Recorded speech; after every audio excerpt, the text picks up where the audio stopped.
Zee 24 तास एक पाऊल पुढे। आसाममध्ये उफाळून आलेला हिंसाचार, त्याला मिळालेली घुसखोरी आणि जातीयवादाच्या कारणांची जोड आणि एकूणच चिघळत जात असलेली परिस्थिती, याबद्दल आपण विस्तृत चर्चा करणार आहोत। आपल्यासोबत दिल्लीहून असणार आहेत ईशान्य भारताचे त्याचप्रमाणे बोडो प्रश्नाचे अभ्यासक सुनील देवधर। देवधर सर, या चर्चेमध्ये आपलं स्वागत। मी सर्वप्रथम माझा प्रश्न असा असेल की या संपूर्ण दंगलीचं एकूण स्वरूप पाहता यातलं जे प्रमुख कारण आहे ते म्हणजे बांगलादेश घुसखोरी, अनिर्बंध होत असलेलं स्थलांतर, या प्रश्नाच्या बद्दल आपण काय सांगाल?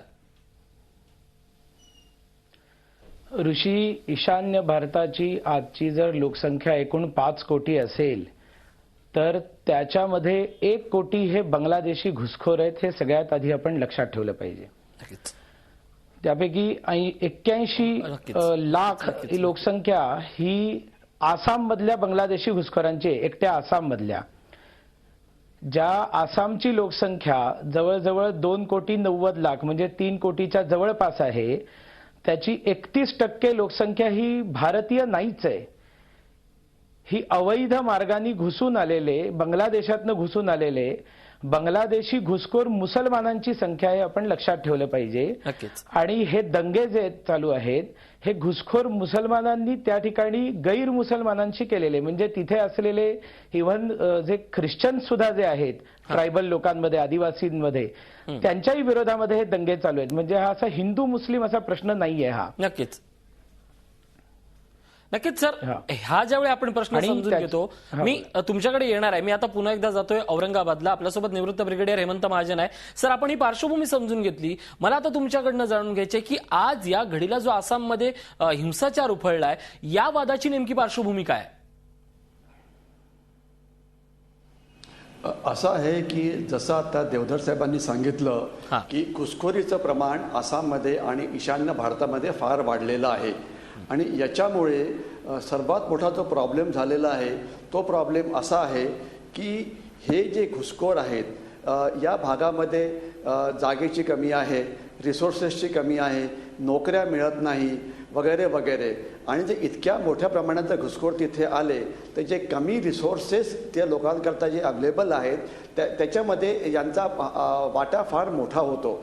आणि असं झालेल्या घुसखोरांना एक म्हणजे त्यांना राजकीय हेतूनी किंवा मतपेटीच्या राजकारणामुळे या सगळ्या घुसखोरांना राशन कार्ड देण्यात आलेलं आहे, त्यांना आयडेंटिटी जे वेगवेगळे जे डॉक्युमेंट्स असतात, पॅन कार्ड म्हणा वगैरे, हे सगळं देण्यात आलेलं आहे।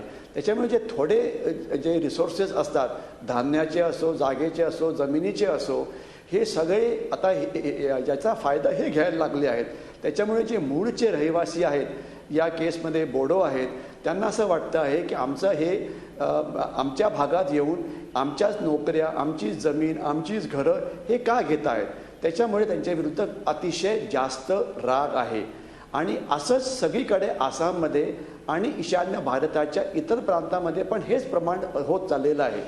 आणि याच्यामध्ये अजून एक तुम्हाला विशेष गोष्ट अशी कळायला पाहिजे की पहिले हे घुसखोर जी बांगलादेश आणि आसामची जी सीमा होती, या सीमेच्या जिल्ह्यामध्ये फार मोठ्या प्रमाणामध्ये होते, काही ठिकाणी 80 ते 90%। आता हा जो कोकराझार जिल्हा जो आहे हा काही सीमेवरचा जिल्हा नाहीये। आसामला किंवा नॉर्थ ईस्ट ईशान्य भारताला जी ब्रह्मपुत्रा नदी आहे 2 भागामध्ये वाटते, हा जिल्हा नॉर्थ ब्रह्मपुत्रा आहे। म्हणजे आता हे घुसखोराचा जो कॅन्सर आहे इतका जास्त पसरला आहे की तो आता जे जिल्हे म्हणजे सीमेवरती आहे तिकडून तो आता आसामच्या अजून आतल्या भागामध्ये पसरत आहे आणि नंतर तो इव्हन जे डोंगराळ प्रदेश आहेत, अरुणाचल प्रदेश वगैरे, तिथे पण जाणार आहे। तर त्याच्यामुळे परिस्थिती जशी दिवसेंदिवस अजूनच जास्त गंभीर होणार आहे।